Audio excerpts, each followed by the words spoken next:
ദൈവനാമത്തിന് മഹത്വമുണ്ടാകട്ടെ. എല്ലാ പ്രിയപ്പെട്ടവർക്കും വേഗം വരുന്ന കർത്താവ് യേശുക്രിസ്തുവിൻ്റെ നിസ്തുല്യ നാമത്തുള്ളതായ സ്നേഹവന്ദനം.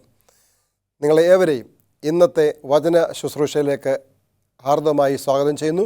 നമുക്കൊരുമിച്ച് പ്രാർത്ഥനയോടെ സമർപ്പണത്തോടെ ദൈവത്തിൻ്റെ വചനം നമ്മോട് എന്താണ് പറയുന്നത് എന്ന് കേൾക്കുവാനും മനസ്സിലാക്കുവാനും നമ്മളെ തന്നെ ദൈവകരങ്ങളിൽ പൂർണ്ണമായി ഏൽപ്പിച്ച് സമർപ്പിച്ച് പ്രാർത്ഥനയോടെ ഇരിക്കാം.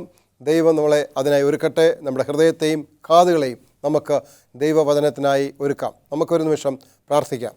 ഞങ്ങളെ സ്നേഹിക്കുന്ന ഞങ്ങളുടെ സ്വർഗീയ പിതാവേ, ഈ നല്ല സമയത്തിനായി നന്ദിയോടെ അങ്ങ് സ്തുതിക്കുന്നു. പ്രത്യേകിച്ച് ഇന്ന് കർത്താവെ, അടിയങ്ങൾ അങ്ങയുടെ വചനത്തിന് മുമ്പാകെ നിൽക്കുന്നു. സംസാരിക്കുന്ന അടിയനെ അവിടുന്ന് ബലപ്പെടുത്തണമേ. അവിടുന്ന് ആഗ്രഹിക്കുന്ന വിധത്തിൽ സംസാരിപ്പാൻ സഹായിക്കണമേ. കേൾക്കുന്ന അങ്ങയുടെ മക്കളെ കർത്താവ് ധൈര്യപ്പെടുത്തണമേ. അവർ കർത്താവെ കേൾക്കുന്നത് അവരുടെ ഹൃദയത്തിൽ ഗ്രഹിക്കുവാനും അതും പ്രകാരം അവരുടെ ജീവിതത്തെ ക്രമപ്പെടുത്താനും സഹായിക്കണമേ. ഈ ശുശ്രൂഷയോട് മാനിക്കണം. ആദ്യയുടെ അവിടുത്തെ നടത്തിപ്പ് കൂടെ ഉണ്ടാകണം. അങ്ങേക്ക് മഹത്വം കരയാൻ സഹായിക്കണം. സകലതും യേശുവിൻ നാമത്തിൽ അപേക്ഷിക്കുന്നു. കൃപയോടെ കേൾക്കണമേ സ്വർഗീയ പിതാവേ. ഒരു പ്രാവശ്യം കൂടി നിങ്ങളേവരെയും ഇന്നത്തെ വചന ശുശ്രൂഷയിലേക്ക് ഹാർദമായി സ്വാഗതം ചെയ്യുകയാണ്. നമുക്കൊരുമിച്ച് പ്രാർത്ഥനയോടെ സമർപ്പണത്തോടെ ദൈവത്തിൻ്റെ വചനത്തിൻ്റെ കേൾവിക്കായി ഒരുങ്ങാം. ഇന്ന് നമ്മൾ ചിന്തിക്കാൻ പോകുന്നതായ വിഷയം എന്ന് പറയുന്നത് മാനസാന്തരത്തിലേക്കുള്ള പടികൾ, സ്റ്റെപ്സ് ടു കൺവേർഷൻ എന്നുള്ളതാണ്. എന്താണ് നമ്മൾ ചിന്തിക്കാൻ പോകുന്ന വിഷയം? സ്റ്റെപ്സ് ടു കൺവേർഷൻ, മാനസാന്തരത്തിലേക്കുള്ളതായ പടികൾ. അപ്പോൾ മാനസാന്തരത്തിലേക്ക് ഒരു വ്യക്തി നടക്കണമെങ്കിൽ, അല്ലെങ്കിൽ മാനസാന്തരത്തിലേക്ക് ഒരു വ്യക്തി വരണമെങ്കിൽ അവൻ എന്തൊക്കെ ചെയ്യണം? അതാണ് അതിൻ്റെ പടികൾ നമ്മൾ പറയുന്നത്. അവൻ എന്തൊക്കെ ചെയ്യേണ്ടതായിട്ടുണ്ട് ഒരു മാനസാന്തരത്തിൻ്റെ അനുഭവത്തിൽ വരാൻ? എന്തെങ്കിലും അവൻ ചെയ്യേണ്ടതുണ്ടോ? ഇതാണ് നമ്മൾ ചിന്തിക്കാൻ പോകുന്നത്.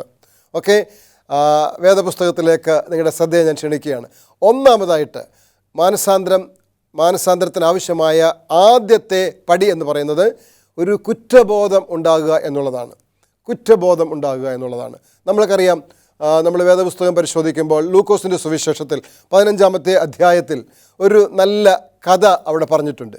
നമ്മളെല്ലാവരും വളരെയധികം സുപരിചിതമായ, നമുക്കെല്ലാവർക്കും വളരെയധികം സുപരിചിതമായ ഒരു കഥയാണ്. നമ്മൾ വളരെ ഓമന പേരിട്ട് വിളിക്കുന്ന ഒരു കഥയാണ്. മറ്റൊന്നുമല്ല, മുടിയനായ പുത്രൻ എന്നാണ് നമ്മൾ ആ കഥയ്ക്ക് പറയുന്ന പേര്. നമുക്കറിയാം, ഒരു അപ്പന് 2 മക്കളുണ്ടായിരുന്നതും അതിൽ ഇളയ മകൻ അപ്പനോട് വന്ന് അവൻ്റെ അവകാശമൊക്കെ ചോദിച്ച് അവകാശമൊക്കെ വാങ്ങിക്കൊണ്ട് പോയതും അവൻ ആ പൈസയെല്ലാം അവൻ്റെ സമ്പത്തെല്ലാം ദൂർത്തടിച്ച് അവനൊന്നുമില്ലാത്തവനായി തീർന്ന് അവസാനം എന്ത് ചെയ്യണമെന്ന് അറിയാൻ വയ്യാതെ പന്നികളെ മേയ്ക്കുന്നിടത്ത് പോയി പന്നിക്ക് കൊടുക്കുന്ന തീറ്റിയെങ്കിലും ഭക്ഷിക്കാമെന്ന് വിചാരിച്ച് അവിടെ പോയിരുന്നപ്പോൾ അതുപോലും അവന് ഭക്ഷിക്കാൻ കഴിയാതെ വന്നതും, പിന്നീട് അവൻ വളരെയധികം വിഷമിച്ച് ദുഃഖിച്ചിരിക്കുമ്പോൾ അവൻ്റെ മനസ്സിലുണ്ടാകുന്നതായ ഒരു കുറ്റബോധം, അവൻ്റെ മനസ്സിൽ അവന് സുബോധം വരികയാണ്. എന്നിട്ട് അവൻ പറയുകയാണ്, എൻ്റെ അപ്പൻ്റെ വീട്ടിൽ എത്രയോ വേലക്കാർ, എത്രയോ കൂലിക്കാർ അവരെ ഭക്ഷിച്ച് അവശേഷിപ്പിക്കുന്നു. എനിക്ക് എൻ്റെ അപ്പൻ്റെ വീട്ടിൽ ചെല്ലാൻ കഴിഞ്ഞാൽ, എന്നെ ഒരു കൂലിക്കാരനായിട്ടെങ്കിലും എൻ്റെ അപ്പൻ സ്വീകരിച്ചാൽ എനിക്കത് മതി എന്നവൻ പറയുകയാണ്. എന്നിട്ട് അവൻ്റെ മനസ്സിൽ പറയുകയാണ്, ഞാൻ എൻ്റെ അപ്പനോട് ചെന്ന്, അപ്പാ, ഞാൻ സ്വർഗത്തോടും നിന്നോടും പാപം ചെയ്തിരിക്കുന്നു എന്ന് പറയുകയാണ്. അപ്പോൾ ഒന്നാമത്തെ പടി എന്ന് പറയുന്നത് എന്താണ്? കുറ്റബോധം ഉണ്ടാകുക എന്നുള്ളതാണ്. ഒന്നാമത്തെ പടി കുറ്റബോധം ഉണ്ടാകുക എന്നുള്ളതാണ്. ഇവിടെ മാത്രമല്ല, നമുക്ക് അപ്പോസ്തല പ്രവൃത്തികളിൽ കാണാൻ കഴിയും. 2-ാമത്തെ അധ്യായത്തിൽ നമ്മൾ നോക്കുമ്പോൾ എന്താണ്, പെന്തക്കോസ്ത് നാളിൽ അപ്പോസ്തലന്മാർ പ്രസംഗിക്കുകയാണ്. അങ്ങനെ ദൈവത്തിൻ്റെ വചനം കേൾക്കുവാൻ അവിടെ ഒരുപാട് ആൾക്കാരുണ്ടായിരുന്നു. പല പ്രദേശത്തുള്ളവർ കടന്നു വന്നിരുന്നു. അവരൊക്കെ ദൈവവചനം കേട്ടപ്പോൾ വചനം പറയുന്നത് ദൈവവചനം അവരുടെ ഹൃദയത്തിൽ കുത്തുകൊള്ളിപ്പിച്ചു എന്നാണ്. അവർക്ക് കുത്തുകൊണ്ടു.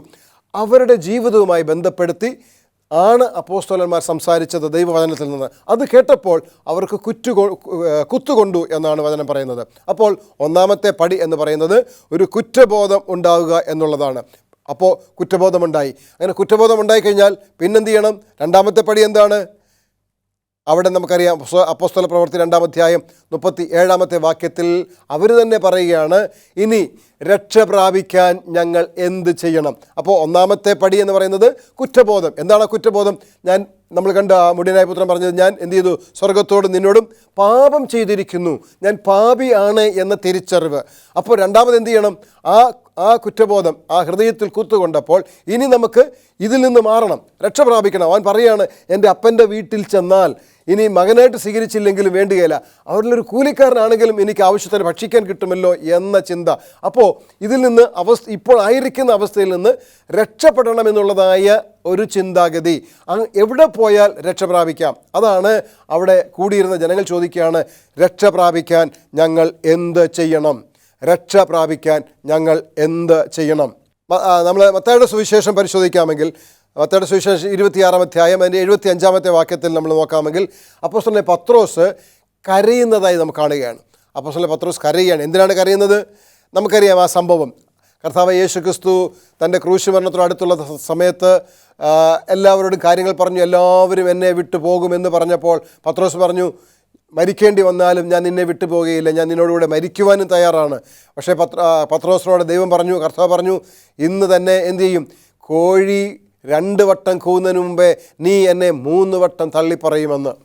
അങ്ങനെ ആ രാത്രിയിൽ ഓരോ അവസരം അവന് വന്നപ്പോൾ ഓരോരുത്തരും നീയും ഗലീലക്കാരനല്ലേ, നീയും യേശുവിൻ്റെ കൂടെയുള്ളവനല്ലേ എന്നൊക്കെ ചോദിച്ചപ്പോൾ, നിങ്ങൾ എന്താണ് പറയുന്നത്? എനിക്ക് മനസ്സിലാവുന്നില്ല, ഞാൻ അവനെ അറിയുന്നില്ല എന്ന് 3 പ്രാവശ്യം യേശുവിനെ തള്ളിപ്പറഞ്ഞപ്പോൾ കോഴി കൂവി. യേശു അവനെ ഉറ്റുനോക്കി, അവൻ്റെ മുഖത്തേക്ക്, അവൻ്റെ കണ്ണിലേക്ക് നോക്കി. അപ്പോഴവന് കാര്യം മനസ്സിലായി. അവൻ പുറത്ത് പോയി ഹൃദയവേദനയോടെ അവൻ ചെയ്തത് എന്താണ്? അയ്യോ, ഞാൻ എൻ്റെ യേശുവിനെ, എൻ്റെ നാഥനെ കൊലയ്ക്ക് കൊടുത്തല്ലോ, എൻ്റെ നാഥനെ ക്രൂശിക്കത്തക്കോണം പടയാളികൾക്ക് ഏൽപ്പിച്ചു കൊടുക്കുവാൻ കൊടുത്തുപോയല്ലോ, ഞാൻ എൻ്റെ യേശുവിനെ, എൻ്റെ രക്ഷകനെ തള്ളിപ്പറഞ്ഞല്ലോ, അല്പം മുമ്പ് ഞാൻ ഇങ്ങനെ അല്ലായിരുന്നല്ലോ, ഞാൻ ഈ അല്പസമയത്തിനുള്ളിൽ എൻ്റെ സ്വഭാവത്തിന് മാറ്റം വന്നല്ലോ, ഞാൻ തെറ്റു ചെയ്തല്ലോ, ഞാൻ പാപം ചെയ്തല്ലോ, ഞാൻ കുറ്റക്കാരനായിപ്പോയല്ലോ എന്ന കുറ്റബോധത്തോടെ അപ്പോസ്തലനായ പത്രോസ് മാനസാന്തരത്തിൻ്റെ അനുഭവത്തിൽ അവൻ്റെ ഹൃദയത്തിലെ ഇനിയും എന്ത് ഞാൻ ചെയ്യും? കർത്താവ് അവനെ ശാസിക്കുകയോ ശിക്ഷിക്കുകയോ ഒന്നും ചെയ്തില്ല. സ്നേഹാർദ്രമായ ഒരു നോട്ടമാണ് കർത്താവ് അവനിലേക്ക് കൊടുത്തത്. ആ സ്നേഹാർദ്രമായ ആ നോട്ടം കണ്ടപ്പോൾ പത്രോസ് അതിൻ്റെ അർത്ഥം മനസ്സിലാക്കിയിട്ട് അവൻ രക്ഷ പ്രാപിക്കാൻ തക്കവണ്ണം പുറത്തു പോയി കരയുന്ന ഒരനുഭവത്തെയാണ് നമ്മൾ കാണുന്നത്. പ്രിയമുള്ളവരെ, അപ്പോൾ നമ്മൾ എന്തൊക്കെ കണ്ടു? ഒന്ന്, ഒരു പാപിക്ക് മാനസാന്തരത്തിലേക്ക് വരുവാൻ കുറ്റബോധമുണ്ടാകണം. 2, അവൻ എന്ത് ചെയ്യണം? അവൻ ഇനി എന്ത് ചെയ്യണമെന്ന ചിന്ത അവനിലേക്ക് വരണം. ഇപ്പോഴവൻ അടുത്ത മനസ്സിലാവുന്ന എന്താണ്? അവൻ പാപിയാണെന്ന് അവന് മനസ്സിലായി. ഇനി ഈ പാപങ്ങൾ എന്ത് ചെയ്യണം? ഏറ്റുപറയണം. ആരോട് ഏറ്റുപറയണം? എങ്ങനെ ഏറ്റുപറയണം? ആരോടാണ് നമ്മൾ പാപങ്ങൾ ഏറ്റുപറയേണ്ടത്? നമ്മൾ 51-ാം സങ്കീർത്തനം വായിച്ചാൽ, 51-ാം സങ്കീർത്തനത്തിലൂടെ നമ്മൾ കടന്നു പോകാമെങ്കിൽ അവിടെ നമുക്ക് കാണാൻ കഴിയും ദാവീദിൻ്റെ പാപത്തെക്കുറിച്ച്. ദാവീദ് ചെയ്ത പാപത്തെ പ്രവാചകൻ അവനെ ബോധ്യപ്പെടുത്തുകയാണ്. അങ്ങനെ ബോധ്യപ്പെട്ടപ്പോൾ ആദ്യം ഒരു കഥ പറഞ്ഞുകൊണ്ടാണ് ആ സംഭവം വിവരിക്കുന്നത്, അല്ലേ? അപ്പോൾ ആ കഥ പറഞ്ഞപ്പോൾ ആ കഥയിൽ ആ പാപം ചെയ്തയാൾ, കുറ്റം ചെയ്തയാൾ, അവൻ ശിക്ഷാർഹനാണ്, അവൻ മരണയോഗ്യനാണ് എന്ന് ദാവീദ് മനസ്സിലായി. അപ്പോഴാണ് പ്രവാചകൻ പറയുന്നത്, ആ മരണയോഗ്യനായ വ്യക്തി വേറെ ആരുമല്ല, അത് നീ തന്നെയാണ്.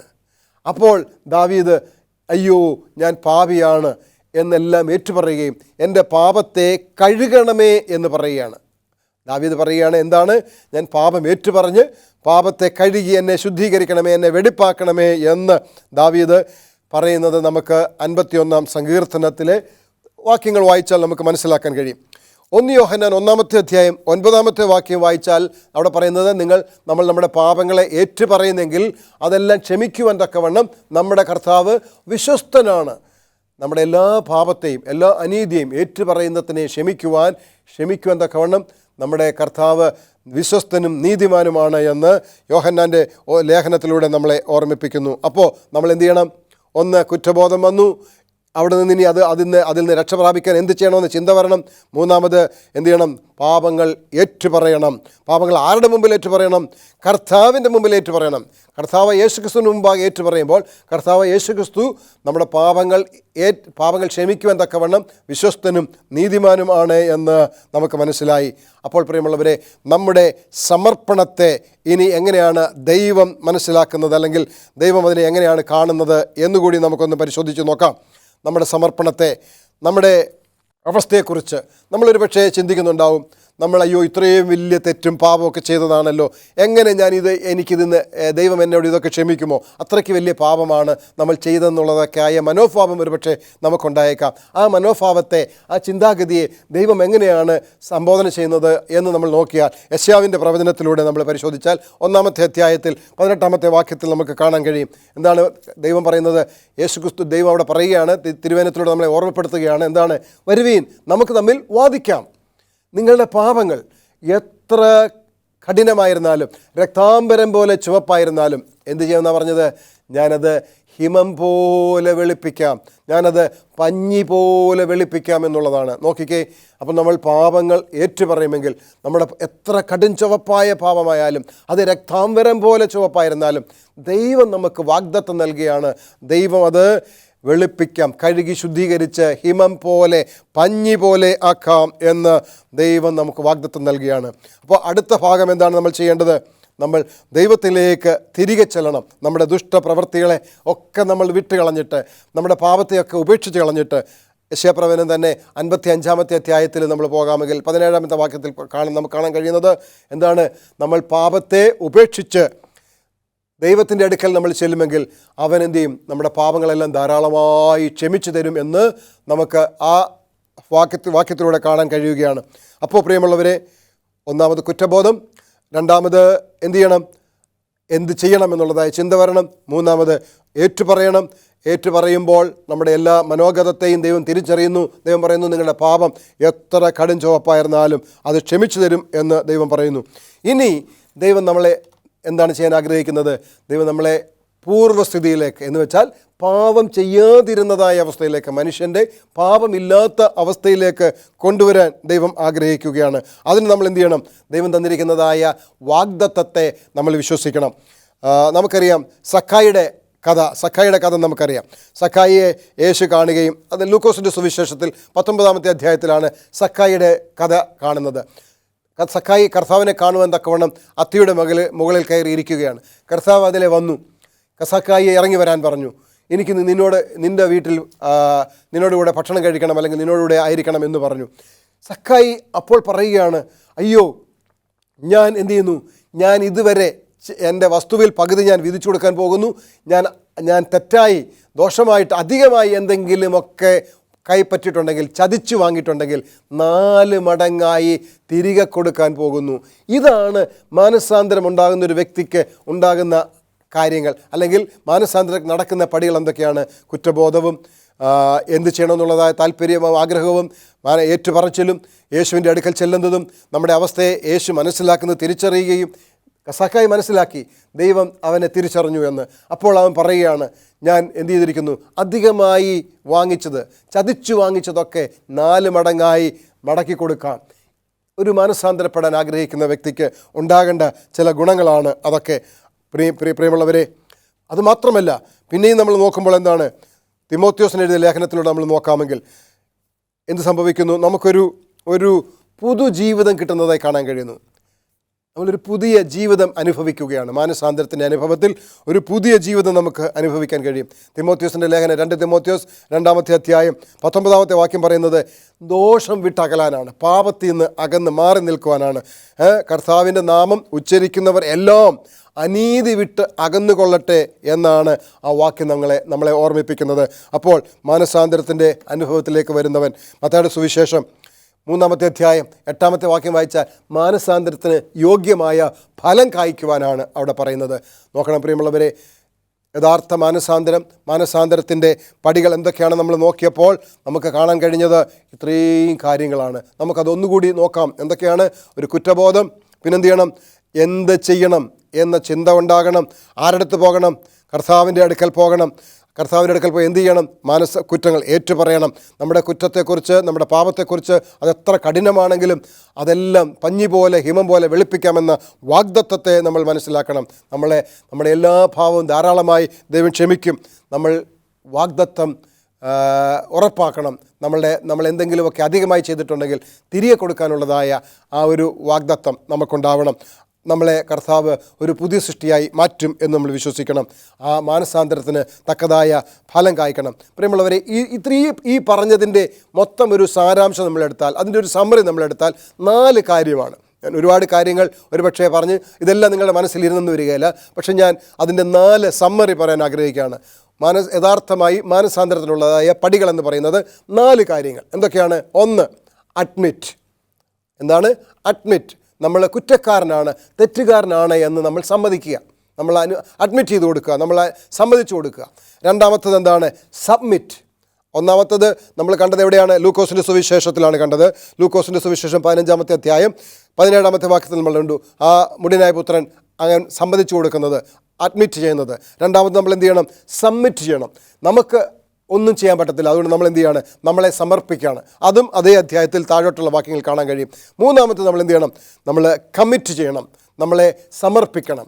നാലാമത് ദൈവം നമ്മളെ മാറ്റുവാൻ നമ്മൾ എന്ത് ചെയ്യണം? ദൈവത്തെ അനുവദിക്കണം, പെർമിറ്റ്.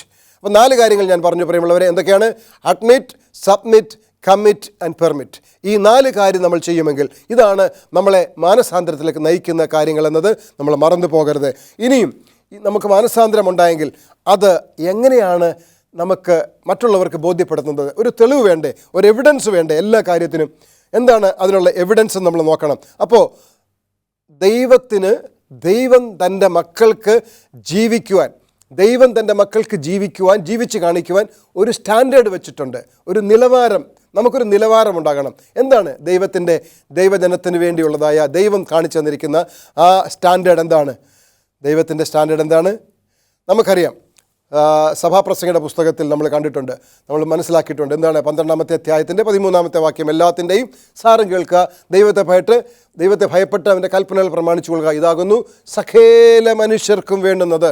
അപ്പോൾ ദൈവത്തിൻ്റെ നിലവാരം എന്ന് പറയുന്നത് ദൈവത്തിൻ്റെ കൽപ്പനയാണ്. ദൈവം നമ്മളെ എങ്ങനെയാണ് സൃഷ്ടിച്ചത്? ഉൽപ്പത്തിയുടെ പുസ്തകത്തിലൊക്കെ നമ്മൾ പോയാൽ 1-ാം അധ്യായം 26-27 വാക്യങ്ങൾ വായിച്ചാൽ എന്താണ്? നമ്മുടെ ദൈവത്തിൻ്റെ സാദൃശ്യത്തിലും സ്വരൂപത്തിലുമാണ് ദൈവം നമ്മളെ സൃഷ്ടിച്ചത്. ഇൻ ഹിസ് ഓൺ ഇമേജ്, ദൈവത്തിൻ്റെ അതേ സാദൃശ്യത്തിൽ. സഭാപ്രസംഗയുടെ പുസ്തകത്തിൽ പോയാൽ പറയുന്നത് എന്താണ്? നമ്മളെ അവൻ നേരുള്ളവനായി സൃഷ്ടിച്ചു എന്നാണ് പറയുന്നത്. അപ്പോൾ അതാണ് നമ്മൾക്ക് ഇനിയും മാനസാന്തരത്തിൻ്റെ ശേഷം, അല്ലെങ്കിൽ മാനസാന്തരം മനസ്സിലാക്കിയതിന് ശേഷം നമ്മുടെ അനുഭവം, നമ്മൾ നേരുള്ളവനായി ജീവിക്കണം എന്നുള്ളതാണ് പ്രിയമുള്ളവരെ. അതുകൊണ്ട് എഫേസ്യരുടെ ലേഖനത്തിൽ നോക്കിയാൽ നമ്മൾ എന്താണ് അവിടെ കാണുന്നത്? ദൈവത്തിൻ്റെ മക്കൾ കറ ചുളുക്കം ഒന്നുമില്ലാത്തവരായി ശുദ്ധമായി നിഷ്കളങ്കയായി നിർമ്മല കന്യകയായിട്ട് നമ്മൾ നിൽക്കണം എന്ന് അവിടെ കാണുകയാണ്. അപ്പോൾ ദൈവത്തിന് നമ്മളോടുള്ളതായ നമ്മൾ പാലിക്കേണ്ട സ്റ്റാൻഡേർഡ്, അല്ലെങ്കിൽ നമുക്ക് ജീവിതത്തിൽ ഉണ്ടാവേണ്ട സ്റ്റാൻഡേർഡ് അഥവാ നിലവാരം എന്ന് പറയുന്നത് ദൈവത്തിൻ്റെ ഇമേജിൽ, ദൈവത്തിൻ്റെ സാദൃശ്യത്തിൽ നമ്മൾ ആയിത്തീരുക എന്നുള്ളതാണ്. ദൈവത്തിന് കൊള്ളാവുന്ന നിർമ്മല കന്യകയായി, ശുദ്ധയായ നിർമ്മല കന്യകയായി, കറയും ചുളുക്കവും ഇല്ലാത്തവരായി തീരുക എന്നുള്ളതാണ്. അങ്ങനെയാണെങ്കിൽ പ്രിയമുള്ളവരെ, സാധാരണ മനുഷ്യന്, സ്വാഭാവിക മനുഷ്യന് ഈ ദൈവത്തിൻ്റെ സ്റ്റാൻഡേർഡ്, ഈ നിലവാരം മീറ്റ് ചെയ്യുവാൻ, അത് പാലിക്കുവാൻ സാധ്യമാകുമോ എന്നതൊരു ചോദ്യമാണ്. സാധാരണ മനുഷ്യന് ഇത് സാധ്യമാകുമോ? എഫേസ്യരുടെ ലേഖനം 2-ാമത്തെ അധ്യായം നമുക്ക് നോക്കാം. എന്താണ് പറയുന്നത്? നമ്മളെക്കുറിച്ച് അവിടെ പറയുന്നതാണ്, നമ്മൾ കോപത്തിൻ്റെ മക്കളെന്നാണ് നമ്മളെക്കുറിച്ച് പറയുന്നത്. Children of wrath. ഇതാണ് നമ്മുടെ സ്വാഭാവിക അവസ്ഥ. നമ്മളെന്താണ്? കോപത്തിൻ്റെ മക്കളാണ്. നമ്മൾ പാപത്തിൽ ഉരുവായവരാണ്. അങ്ങനെ ഇരിക്കുന്ന നമ്മൾക്ക് എന്ത് ചെയ്യാൻ പറ്റത്തില്ല? നമുക്ക് ആ സ്റ്റാൻഡേർഡ് സ്വാഭാവികമായി മീറ്റ് ചെയ്യാൻ, അല്ലെങ്കിൽ അത് പാലിക്കുവാൻ കഴിയുന്നതല്ല. റോമാലേഖനത്തിലൂടെ നമ്മൾ നോക്കിയാൽ എന്താ കാണുന്നത്? എല്ലാവരും പാപം ചെയ്ത് ദൈവ തേജസ് നഷ്ടപ്പെടുത്തിയവരാണ്. 1 യോഹന്നാൻ 3-ാം അധ്യായം 4-ാമത്തെ വാക്യം നമ്മൾ പോകുമ്പോൾ എന്താണ്? കൽപ്പന ലംഘനം പാപമാണ്. നമ്മളെല്ലാവരും കൽപ്പന ലംഘിച്ചവരാണ്. യശയാപ്രവചനത്തിലൂടെ വരുമ്പോൾ എന്താണ് നമ്മൾ കാണുന്നത്? നമ്മുടെ നീതി പ്രവൃത്തികളൊക്കെ കറപരണ്ട തുണി പോലെയാണ്. അപ്പോൾ ഒരു സ്വാഭാവിക മനുഷ്യന്, ഒരു നാച്ചുറൽ മനുഷ്യന് എന്ത് ചെയ്യാൻ പറ്റത്തില്ല? ദൈവത്തിൻ്റെ ഈ ഹൈ സ്റ്റാൻഡേർഡ്, ഉന്നതമായ വിശുദ്ധമായ കൽപ്പന വിശുദ്ധമാണ്, അത് ന്യായമാണ്, നല്ലതാണ്. ആ വിശുദ്ധമായ സ്റ്റാൻഡേർഡ്, ആ നിലവാരം പുലർത്തുവാൻ, കാത്തുപാലിക്കുവാൻ സാധാരണ മനുഷ്യന് സാധ്യമല്ല. പിന്നെ നമ്മളെക്കുറിച്ച് എന്താണ് പറയുന്നത്? നമ്മൾ അന്യരും പരദേശികളുമെന്നാണ് പറയുന്നത്. എഫേസ്യർക്ക് എഴുതിയ ലേഖനം 2-ാം അധ്യായം 12-ാമത്തെ വാക്യം പറയുന്നത്, അക്കാലത്ത് നിങ്ങൾ ക്രിസ്തുവിനെ കൂടാതെയുള്ളവരും അന്യരും പരദേശികളും ദൈവം ഇല്ലാത്തവരുമായിരുന്നു എന്നാണ് പറയുന്നത്. എന്നാൽ ദൈവത്തിൻ്റെ ആത്മാവിനെ നമ്മളിൽ തന്നിട്ട്, നമ്മുടെ ജഡത്തിൽ, നമ്മുടെ ജഡത്തിൻ്റെ പ്രവൃത്തികളെ മാറ്റിയിട്ട് ആ ദൈവം നമ്മൾ ജീവിക്കുന്ന അവസ്ഥയിലേക്ക് മാറ്റുവാൻ ആഗ്രഹിക്കുകയാണ്. ജഡത്തിൻ്റെ പ്രവൃത്തികൾ എന്തൊക്കെയാണ് നമുക്കറിയാം. ഗലാത്യ ലേഖനത്തിൽ നമ്മൾ വായിച്ചാൽ ജഡത്തിൻ്റെ പ്രവൃത്തി എന്താണ്? ദുർനടപ്പ്, ദുഷ്കാമം, അശുദ്ധി, അങ്ങനെയുള്ളതായ ഒരുപാട് കാര്യങ്ങൾ അവിടെ പറയുന്നുണ്ട്. നമുക്ക് എല്ലാവർക്കും അറിയാവുന്ന കാര്യമാണ്. അപ്പോൾ ജഡത്തിൻ്റെ ആ ദുഷ്പ്രവൃത്തിയിൽ നിന്ന് നമ്മളെ മാറ്റുവാനാണ് ദൈവം ആഗ്രഹിക്കുന്നത്. ദൈവത്തിൻ്റെ ആ മാനദണ്ഡത്തിലേക്ക്, ആ നിലവാരത്തിലേക്ക്, ആ സ്റ്റാൻഡേർഡിലേക്ക് ദൈവം നമ്മളെ മാറ്റുവാൻ ആഗ്രഹിക്കുന്നു. എഫേസ്യർക്കെഴുതിയ ലേഖനം 2-ാമത്തെ അധ്യായം 8-9 വാക്യത്തിലൂടെ നമ്മൾ പോയാൽ അവിടെ കാണുന്നതാണ്, കൃപയാലല്ലോ നിങ്ങൾ വിശ്വാസം മൂലം രക്ഷിക്കപ്പെട്ടിരിക്കുന്നത്, അതിനും നിങ്ങൾ കാരണമല്ല, ദൈവത്തിൻ്റെ ദാനമത്രേ ആകുന്നു. അപ്പോൾ പലർക്കും ഒരു ചിന്തയുണ്ട്. എന്താണ്? നമുക്ക് പലരുടെയും ചിന്ത എന്ന് പറയുന്നത്, നമുക്ക് പ്രവൃത്തി കൊണ്ട്, നല്ല പ്രവൃത്തി കൊണ്ട് നമുക്ക് ഈ രക്ഷ നേടിയെടുക്കാൻ കഴിയുകയില്ലേ, നമ്മുടെ അവസ്ഥ മാറ്റാൻ കഴിയുകയില്ലേ എന്ന ചോദ്യമുണ്ട്. നല്ല പ്രവൃത്തി കൊണ്ട് നമുക്ക് നമ്മുടെ അവസ്ഥയെ മാറ്റാൻ കഴിയുമോ? ഒരു കാലത്തും കഴിയത്തില്ല പ്രിയമുള്ളവരെ. നമ്മൾ എന്താണ് വായിച്ചത്? കൃപയാലല്ലോ നിങ്ങൾ വിശ്വാസം മൂലം രക്ഷിക്കപ്പെട്ടിരിക്കുന്നത്, അതിന് നിങ്ങൾ കാരണമല്ല, ദൈവത്തിൻ്റെ ദാനമത്രേ ആകുന്നു. ആരും പ്രശംസിക്കാതിരിപ്പാൻ പ്രവൃത്തികളും കാരണമല്ല. അപ്പോൾ പ്രവൃത്തി കൊണ്ട് എന്ത് ചെയ്യാൻ പറ്റത്തില്ല? നമുക്ക് മാറ്റാൻ പറ്റത്തില്ല. പിന്നെ എങ്ങനെയാണ് മാറുന്നത്? ദൈവത്തിൻ്റെ ആത്മാവിനാൽ, കൃപയാൽ, സൗജന്യമായി നൽകുന്നതാണ് നമ്മുടെ ആ മാനസാന്തരത്തിൻ്റെ അനുഭവം എന്ന് പറയുന്നത്. യെരമ്യാ പ്രവചനത്തിൽ നമ്മൾ നോക്കുമ്പോൾ മനുഷ്യന് നന്മ ചെയ്യാൻ കഴിയത്തില്ല. കാരണം എന്താ പറയുന്നത്? പുള്ളിക്ക് തൻ്റെ പുള്ളി മാറ്റാൻ കഴിയത്തില്ല, കൂശിന് തൻ്റെ ത്വക്ക് മാറ്റാൻ കഴിയത്തില്ല എന്നാണ് പറയുന്നത്. എന്നാൽ പ്രിയമുള്ളവരെ, നമ്മൾ എങ്ങനെയാണ് രക്ഷിക്കപ്പെട്ടിരിക്കുന്നത്? നമ്മുടെ എന്തെങ്കിലും പ്രവൃത്തി കൊണ്ടാണോ? അല്ല. കൃപയാലല്ലോ നിങ്ങൾ വിശ്വാസം മൂലം രക്ഷിക്കപ്പെട്ടിരിക്കുന്നത്. എന്താണ് നമ്മൾ വിശ്വസിക്കേണ്ടത്? വിശ്വാസമാണ് നമ്മളെ രക്ഷയിലേക്ക് നയിക്കുന്നത്. എന്ത് വിശ്വസിക്കണം? കൃപയാലല്ലോ. ഏതാണ് കൃപ? കൃപയെന്ന് പറഞ്ഞാൽ അതിൻ്റെ അർത്ഥം നമുക്ക് അർഹിക്കാത്തത് ലഭിച്ചു എന്നാണ്. നമ്മൾ അർഹിക്കുന്നത് എന്താണ്? മരണം. പാപത്തിൻ്റെ ശമ്പളം മരണം. അതാണ് നമ്മൾ അർഹിക്കുന്നത്. അർഹിക്കാത്ത എന്താണ്? ജീവൻ. അപ്പോൾ നമുക്ക് എന്ത് ലഭിച്ചു? ജീവൻ ലഭിച്ചു. മരണത്തിൽ നിന്ന് ജീവൻ ലഭിച്ചു. അതെങ്ങനെയാണ് ലഭിച്ചത്? വിശ്വാസത്താൽ. എന്ത് വിശ്വസിച്ചാൽ? ഈ പാപത്തിൻ്റെ ശമ്പളമാകുന്ന മരണത്തെ എനിക്ക് വേണ്ടി എൻ്റെ കർത്താവ് വഹിച്ചു എന്ന് വിശ്വസിക്കുന്നതാണ് നമ്മളെ രക്ഷയിലേക്ക് നയിക്കുന്നത്. അപ്പോൾ കൃപയാലല്ലോ വിശ്വാസം മൂലം നിങ്ങൾ രക്ഷിക്കപ്പെട്ടിരിക്കുന്നത്, അതിന് നിങ്ങൾ കാരണമല്ല. എന്ന് വെച്ചാൽ നമ്മുടെ ഒരു പ്രവൃത്തിയോ നമ്മുടെ ചിന്താഗതികളോ ഒന്നും കാരണമല്ല.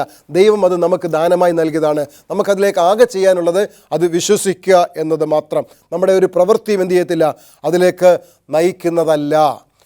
നമ്മുടെ പ്രവൃത്തി ആരും പ്രശംസിക്കാതിരിപ്പാൻ പ്രവൃത്തിയും കാരണമല്ല. പ്രിയമുള്ളവരെ, അപ്പോൾ നമ്മൾ മാനസാന്തരത്തിൻ്റെ പടികൾ നമ്മൾ കാണുകയുണ്ടായി. അതിൽ നമ്മൾ കണ്ടത് 4 കാര്യമാണ്. എന്താണ്? ഞാനത് നിങ്ങളെ ഓർമ്മിപ്പിക്കാൻ ആഗ്രഹിക്കുകയാണ്. 1 അഡ്മിറ്റ്, 2 സബ്മിറ്റ്, 3 കമ്മിറ്റ്, 4 പെർമിറ്റ്.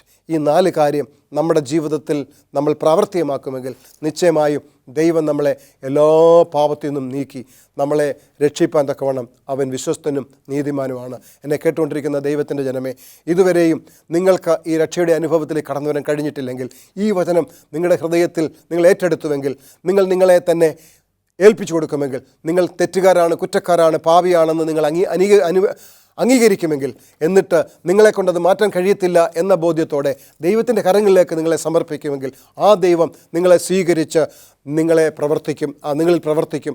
നിങ്ങളെ മാനസാന്തരത്തിലേക്ക്, ക്രിസ്തു നിങ്ങളിൽ ജീവിക്കുവാൻ വേണ്ടി കാത്തിരിക്കുകയാണ്. നിങ്ങൾ അതിനുവേണ്ടി ദൈവത്തെ അനുവദിക്കുമോ?